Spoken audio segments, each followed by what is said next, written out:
the ABC 27 News Facebook page. Like us today. It's time for The View, America. She went from Devil Wears Prada By all means, move at a glacial pace. You know how that thrills me. to Guardian Angel for moms everywhere. Why one high-powered CEO was born again. And how's this for a resume? The mugshot that just scored a convict a modeling contract from behind bars. He's already taken on everyone from Hamlet to Thor. And Sir Kenneth Branagh is telling you how he's putting a modern girl power spin on the Disney classic Cinderella. Wouldn't you prefer to eat when all the work is done, Ella? Or should I say Cinderella?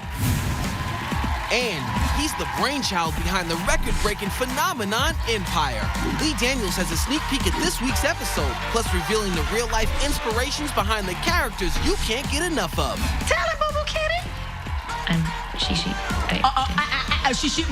Oh, now you can't speak English. This is The View with Whoopi, Nicole Wallace, Rosie Perez, and today Raven-Symone, Cristela, Alonzo, and Stacy London are in the co-host chairs. It all starts now.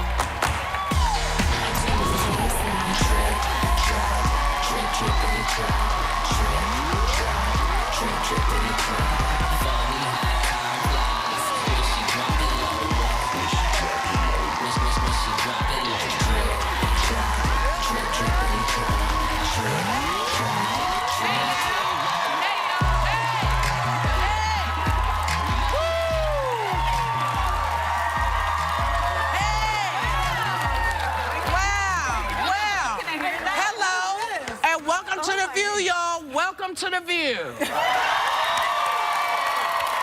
I know y'all know that song. It's called Drip Drop from the show Empire. Not only do we have the show's creator, the fabulous Lee Daniels here,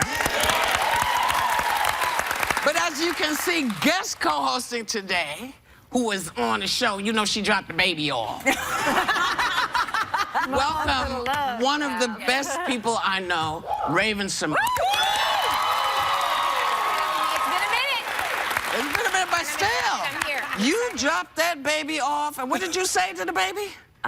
Sing the song. Sing the song. Definitely stage mother tendencies. But that's, you know, you gotta do what you gotta do. Yeah, you do. I can't wait till you come back, because I know there's something coming. Something's coming. You have no idea. You have no idea what's coming. I'm telling you, y'all gotta, if you watch the show, you got to watch tonight. It is cookie. Out of, oh my God. Cookie. Yes. She is everything. Oh my God. You know, I mean, I'm sorry, I know we weren't supposed to go here, but that's all right. I mean, I was upset for 3 days about Andre. Andre. Yes. I was standing in my living room. Yes. My husband's like, why are you standing? I'm like, oh my God. Andre's going to kill himself. You know, I can't give them any more info. The creator will kill me Well, right we're now. going to hit Lee up when he comes out. Yeah. But I tell you, the virtual superstar of the moment right now is a 175-pound pit bull from New Hampshire named Hulk. Now, his owners say he's a gentle giant who's best friends with their 3-year-old. But we want you to see Hulk because it's quite wonderful. Can you show us?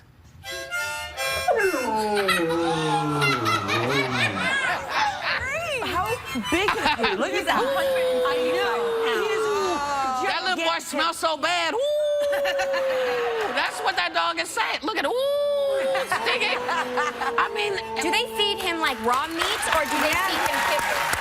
well, I think they feed him people. I think they feed him people. They feed him I haven't people. seen the mailman around. But the thing about pit bulls is that everybody has this misconception that they're these evil, vicious dogs, but they actually respond to how they're treated. Yeah, you know, it's the owner's dog. fault. Yeah, owners create vicious dogs. Vicious dogs are not born. They're not born like that. No. Like, people aren't born prejudiced. Exactly. You know, the people are taught to be prejudiced. Yeah. Pit bulls are taught to be bad. If Just you keep kick that in them, mind. they start biting. Or if I mean, if you them, kick they'll me, eat I'll you. start Yeah, fighting. you kick me, Yeah, that's right. You know, well, speaking, But yes. there's nothing like the relationship between a 3-year-old and his dog. And Well, my as 3-year-old you is know. best friends with our new dog, Honey, and our other dog, Lily. And there's not, they are in there, and I don't know, we didn't understand everything the two of them were saying to each other in that video. They knew exactly. It was like, did you like dinner? No, I thought it sucked. Did you like dinner? I don't know. Mine. You can have some of mine. I mean, they are talking, whether it looks like it. Well, they're singing. They're doing a duet. Yeah. Like, I hated dinner tonight. Da, da, da, da, da. it's crazy. I mean, It's its own universe. kids and and it's animals. So beautiful. Kids and animals, it's heaven. But, you know, speaking of kids and animals, Catherine Zaleski is the powerful female CEO who apologized to every mother who ever worked under her. Yeah. She writes in Fortune magazine that after she became a mom herself, then she realized what a crappy boss she was for working moms, scheduling late meetings, not understanding why they had to go home to their kids and why they weren't working. And apparently now she gets it. I don't understand. Yeah, I mean, I have to say, do you have to be a moron to get that? You don't have to be a mom to understand that moms have responsibilities. It's a little unfortunate that it was her own experience that woke her up. I mean, better late than never. Yeah. But women should be supporting women. And if you are capable of being a mom, then a woman, whether you have a child or not, should relate to that fact. Yeah. And the workplace should reflect it. Yeah. But also in America, we work to live, and in other places we live to work, and other places work to live. Like, we take it so seriously all the time. And women want to get ahead. For a lot of women, though, it isn't a choice. I mean, so a lot of women really are held hostage by sort of the belief system of the Economics past. also. A lot of women don't have a choice about whether they are on their BlackBerry or not. There's an expectation that they are. But I think it's great when a woman, you know, has a baby and is like, oh yeah, you really do have to get home. And But isn't that life? I mean, you know, like, kids always think that the parents have it easy, and then they become parents, and they're like, oh yeah, parenting is difficult. Right. It's like, it's part of life. You know, you realize how hard. When I was a kid, I couldn't wait to grow up and be an adult because I thought being an adult was great. Now that I'm an adult, I can't wait to die. Oh my God. I mean, Take that back right now. Take that back. difficult. Take that back. It was a joke, boy. it was a joke. Joke. Amen. Stand up, chick. yeah, this is what I said. Until men have the same revelation, the workplace really doesn't change for women. I agree. And listen, digital is not helping us. Just like you said, if you're on your BlackBerry and the expectation is that you're available 24/7, then it makes it even harder. Because, you know, you've got the BlackBerry in one end and the baby in the other. I mean, that's not fair either. Are you still carrying a BlackBerry? No, I'm not. I've evolved. I've evolved. I still have one. You still have a BlackBerry? Yeah. Why? And It's a Republican thing. I've explained it to Whoopi. I have a black friend named Barry. yes. There you have it. Is her first name Hallie? I wish. See? I wish. What, we're not good enough? Me and Raven? You need a Halle Berry? I need Halle, a Barry. come to I the need damn a Barry. show. It was just Barry. All right. You guys are more than enough. We are more than enough, I'm right? lucky to have you in my This life. is a good color combination. You guys, we are a college brochure right here. Right here. Right here. Or the United States of Venezuela. That's right. I'm just Bernat. That's right. Bernat. We Well, really are. We are representative of actually what real life is. Yeah. Right here. This is it. It's a I love wonderful it. thing. Yay, and it can get along. Yes. Well, speaking of yay us. Right. Remember Jeremy Meeks, the so-called hot convict who went viral a couple of months back? Yes, I do. I know you Yes, do. I do. Well, See, I that don't think mugshot. hot. Hold on. Well, there, Let me you see know, it again. mugshot Oh, no, just he's landed fine. him He a is real-life fine. modeling gig. Even though he's still behind bars So here's on my- weapons charges. So the jail that he's in, do they get money? Do they get a cut? Are they his pimp? What? I mean, you have people coming in to a convict's area, and No, where are they was gonna when take the pictures? Right. It was his mugshot that went viral. It's before he was in jail. Yeah. But what is he gonna model? When he gets out. Oh, I thought he was gonna be like in the jail cell. I thought the same thing, and I thought, yeah. No. Tough look to it. Ladies, I think the man has to do 50 his Shades of time. Grey. Hey, you don't know? Yeah. The jail could get some money from it. Listen, I don't think that would be legal. All Please I bring the see picture is up one more convict. time. I don't see hot. Let me look jeans again. you need You for see those eyes in that jail? Out of your mind. All you see is convict? He Sort looks of, Those sorry. baby blues. You know, they say a pretty know. person is symmetrically perfect, and you know, you have to have the right proportions within the face. He looks like he's a golden ratio. I think Well, he's you know what? incredibly good looking. I don't know if the people. I don't know what he did to end up in jail. Well, weapons. Yeah, weapons, and he had substance abuse charges or something like that. So now he can be a model and he can make tons of money and then go into rehab. It is the only entertainment is the industry that will hire crazy people and drug addicts and make you famous. I'm a living proof of that. We'll be right back with more Hot Topics. Scandal has nothing on real-life sexual politics. How Pillow Talk at the Pentagon spilled secrets that toppled one of America's top guns.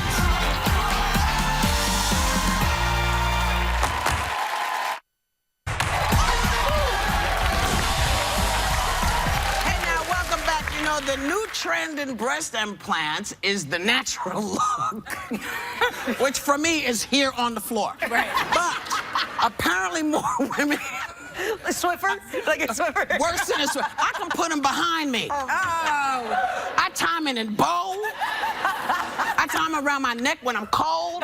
It's a whole thing. But apparently more women are opting for smaller sizes rather than going for double, triple D. Because they're putting it in their butt now. Yeah. Yes! Yeah. Yes! The butt is the new boob! It's ridiculous. Really? It's so true. Ridiculous. What are they putting in there? Is it like an envelope where you can slip some stuff in? A little bit. There's a few things. They inject fat, and then they also go underneath the, I think it's on top, the muscle, and they put like what you might put in the chin, but you can't sit on your butt while you recover, which is so ridiculous. So you have to lie on your stomach? You have to lie on your stomach. all along When you the say the floor. stuff they put in your chin, like a silicone? yeah, like a plastic. Like a hard I would plastic. not add any mass anywhere. You don't need to. But I just I wouldn't want to be bigger anywhere. Yeah, but you know what? But Nicole, you're not, this is what we talked about. Body image is so different now. I mean, if Kim Kardashian is the ideal, then But you're she going to want is to not. Well, you're She's going to a newcomer to the ass. Oh, yes, she did. She's a newcomer. She's a newcomer, but if people want to emulate her, they're going to put silicone in their butt, is what I'm saying. I always wanted to be the backup singer and You Can't Touch This, like the backup dancers in MC Hammer's video. That was like the original. Like, Yeah. When the underwear went all the way up on the Go ahead. That was real. Wasn't that real?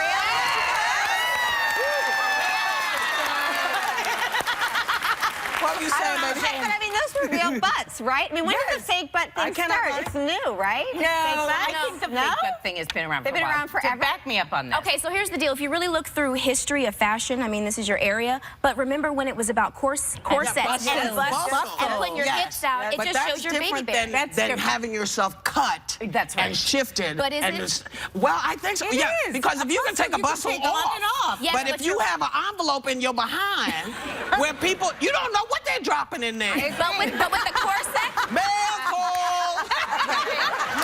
I would not want anything in there. you're still body dysmorphia. It's body dysmorphia. Plastic surgery, I can't do it. I love what I was born with, and I like getting old, and I just love that. I wouldn't change anything about myself. I think it's super important. But there's some people who need it. But more importantly is this whole idea that the smaller is the natural look. Yeah. Because natural isn't natural. No. Right? It's not. That's because we're a self-hating society. We refuse to give people love for when they do something different. That's why. It's true. If we like each other, then maybe Which is why your healthy self-esteem is so important. But also, we're really rough on each other, Because if truth be told, the fact is none of us are perfect. We're all like this. We all a little longer here, a little fatter on this side. So, you don't need all that stuff unless, which is a great deal of what happens, is the man that you're with says to you, you need to get such and such. Now, see, if I said you need to get you need to get a little length. How about that? Yeah. But but that is what was the beauty actress back in the 50s? Marilyn Monroe. Marilyn Monroe wouldn't have been famous because the company. Say that?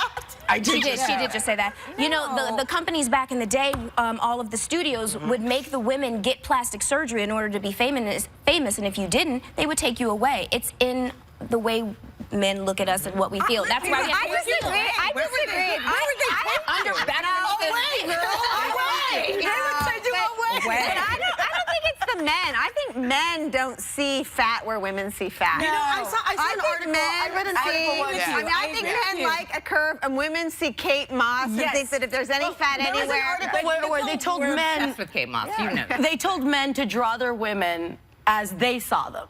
And they had women draw themselves as they see them themselves. And it was amazing to see how beautiful the men saw their women, their wives and their girlfriends, and the women completely drew this, like, yeah, I mean, it was just, they brought out all these things about them that they didn't know. The little kid that they were. Yes. Because that's where we learn that, ooh, maybe I shouldn't look like this, or maybe I'm weird. Something's wrong with me. This comes from being a child. Yeah. This is one of those things that we, Never get over. parents don't sometimes realize that the things they say are sometimes cruel to kids. Because kids don't have they don't have a whole bunch of stuff to say, oh, that's what they mean. They just hear what you say. So you got to be careful. But you know about careful? Because yesterday, And segue. former CIA director David Petraeus reached a plea deal where he will likely avoid jail time for leaking sensitive information to his mistress.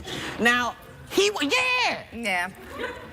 a 4-star general, given all the nation's biggest secrets, and there he is in bed, whispering stuff. What the hell? She's good. The hoo-ha. She's good. It's the as Richard Pryor would say, She's flexible. the amazing snapping. Something like that? Well, I can't say the word that he used, but you know what I mean. Yeah. Well, He said a man will do anything for the crazy, amazing snapping. yeah. So David Petraeus, Yes. I worked with David Yeah. Petraeus. He was responsible for really turning the tide in Iraq when the war was going very badly. He created the counterinsurgency strategy. He saved countless American lives. He made parts of Iraq safe. He is a true American hero. And it's so classic. It's the oldest story in the world, not just in America, that this great, brilliant, Shakespearean, great, brilliant general was ultimately... Biblical. Was ultimately sort of taken down at that phase of his career. Let's be honest with our viewers. He's an extremely successful financier now. But this part of his career was now marred and disgraced by an incredible transgression. You know, you have to be careful where you go poking around. And keep, national secrets. Yeah, I think if you have national secrets, just keep them to yourself. Keep them to yourself. Don't yell them out in a moment of passion. A lot of things get yelled out in moments of passion. Right, but can't you just say, oh, God, like most of the country? Instead of, oh, God, our military is doing this. We will be right back with more Hot Topics.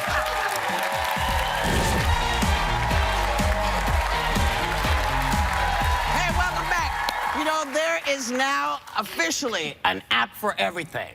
A new gadget that you stick to your stomach will monitor your intestines, send a countdown timer to your smartphone to the next time you need to poop. Poop, poop. That's what I need, another app. But wait a second, it tells you when to poop? Yeah. But it can't help you poop, so... Well, no, right? it can't. I mean, unless it explodes in your pocket or something. No, it's not going to help you poop.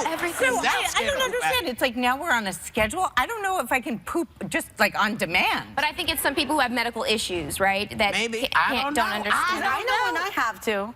Right? Right. I don't need an app. I need a phone to be like... tell you it's time. I think it's good for potty training. It sounds like it would be good for like your son. That was what I was thinking. Like you'd Or want dog. it on your kid and then wired to your friends. Oh, we got to go, honey. Time to leave Central Park. You know, we have just some time to make it home. But I can't imagine an adult needing an app for that. Well, they might, because, apparently on Mount Everest, we just found out, there's too much poop on Mount Everest. Really? But Yes, where are you going to go if you're on Mount Everest? I don't know, but apparently there's poop everywhere. It's amazing. People are walking up the mountain going, what the hell?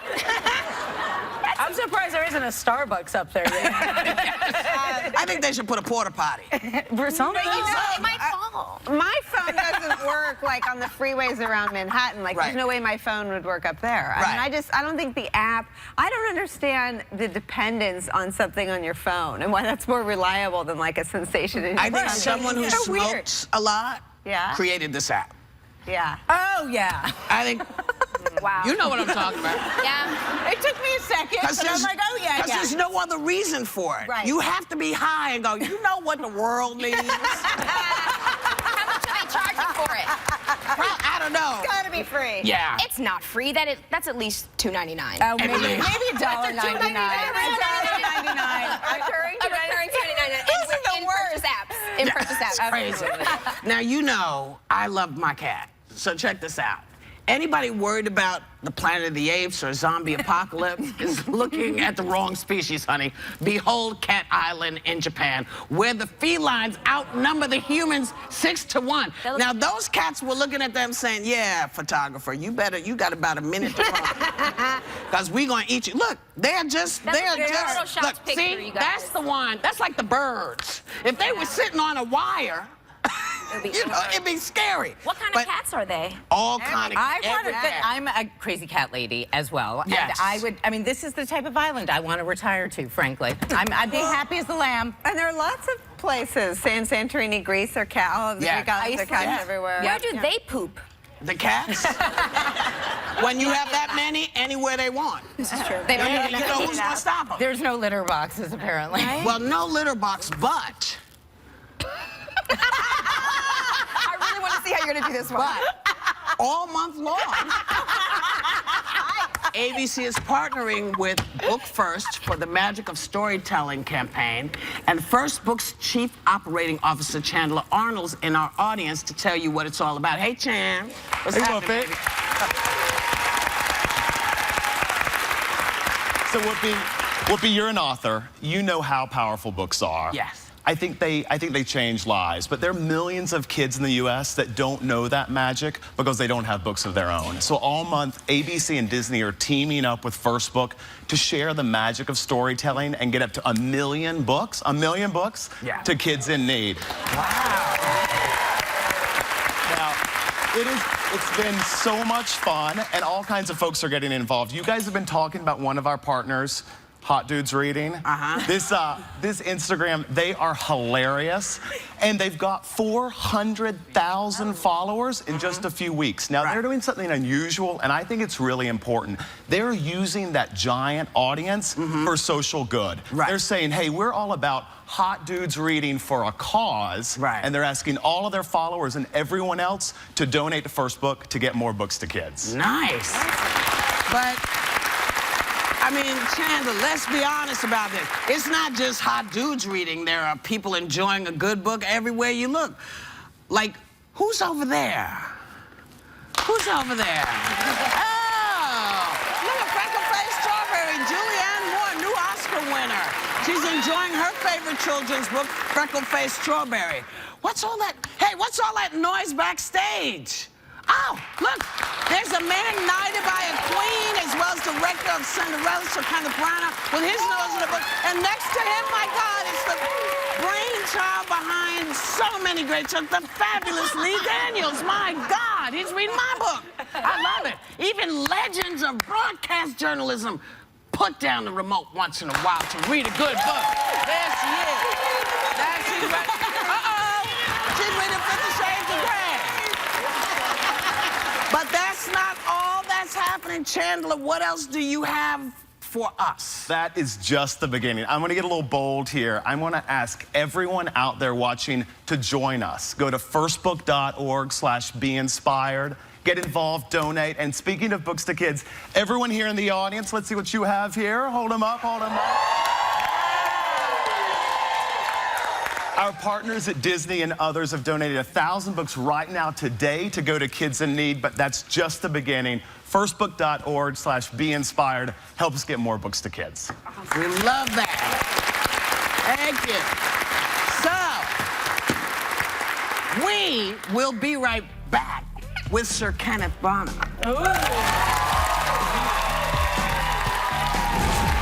So, Branagh is inviting you to the ball. Please welcome Sir Kenneth Branagh.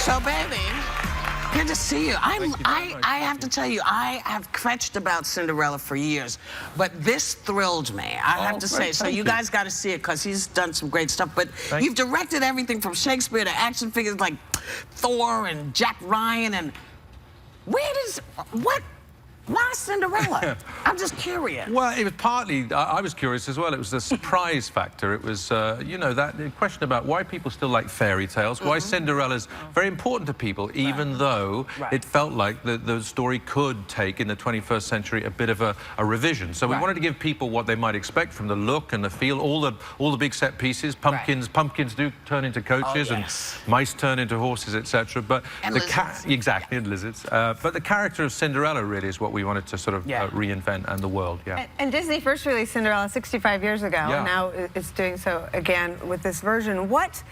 What did you... I've heard that this is a deepened account of who Cinderella is and was. What did you include to help us understand sort of the fabric of this woman? Well, first of all, we tried to show where she came from, her mum and dad and her family, just that it was a functioning, loving family. I always wondered, like, how was she that... You know, that's brilliant. Exactly. Well, it's a key question. People, I think in the 21st century, people legitimately ask, you know, why is she so happy? Why is she so resilient, if she is? And why doesn't she leave? Why doesn't she leave if she's happy? You know, why doesn't she walk out the door? That's a good question. Yeah, well, exactly. Well, it's a question we had to try and answer, and but we do. There's a beautiful performance by this young girl, Lily James, who plays Cinderella. She's strong, she's empowered, and she stands up to the stepmother, and she asks why. Why are you so cruel?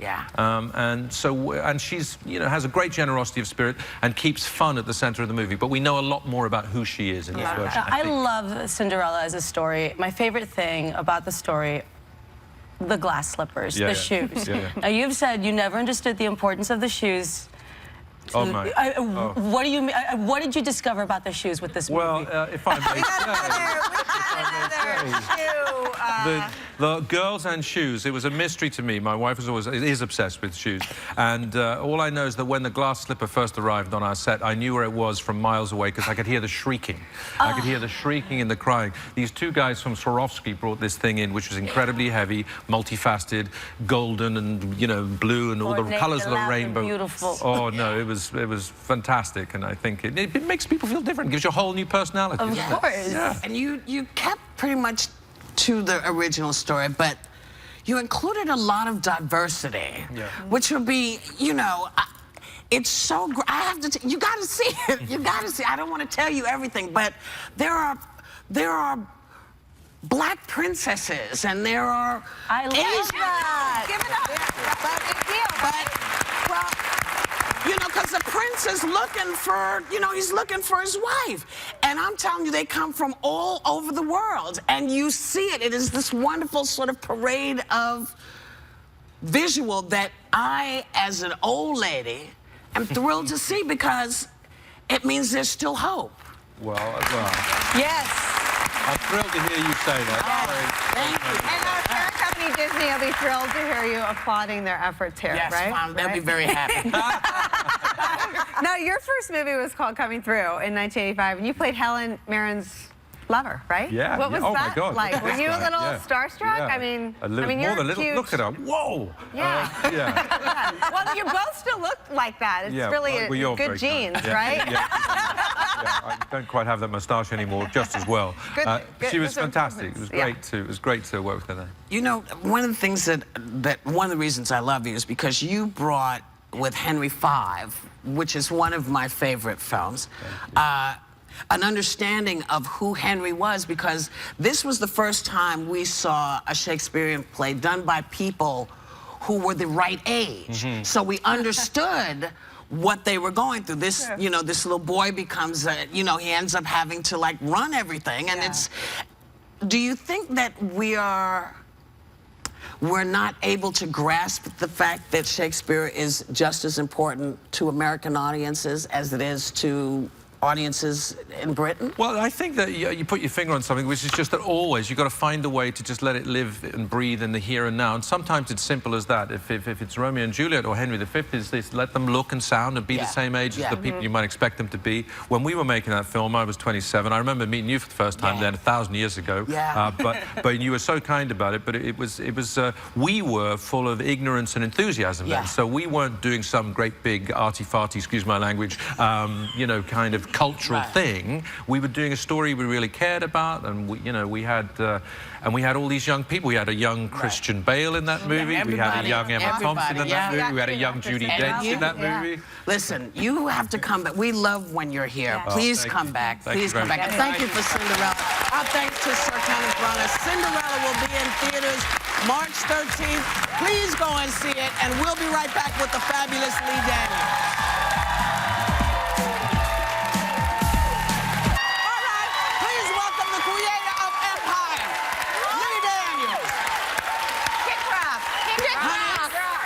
Yeah, boo-boo titty. For some reason, everyone seemed to be shocked that you are doing television. Why are they surprised? Oh, I'm surprised. Why are you surprised? I mean, you know, because I didn't think I'd ever do television. I come from theater. I thought I was a snob about doing film. So when I thought it was going to push me into a creative space to make me a better artist, to make me a better director, because I'm dealing with some gangsters, you know. And I'm so surprised that they let us out of our cages. Me, Taraji, and Terrence, they let us out of our cages. Hey, baby, you're my show.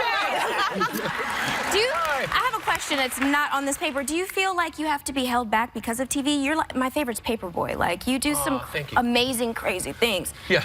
Is it hard to be able to, like, tone it down knowing that that's what you're known for? I was just talking to Kenneth backstage, and he was saying that he was literally going crazy doing television, as was David O. Russell, you know, because we're artists at the end of the day, and we do movies like Precious Paper, and you're gagged, you're bound, you're handcuffed, but at the end of the day, they're letting me do my thing. Yes, in a way that, you know, and it's great. And I don't know.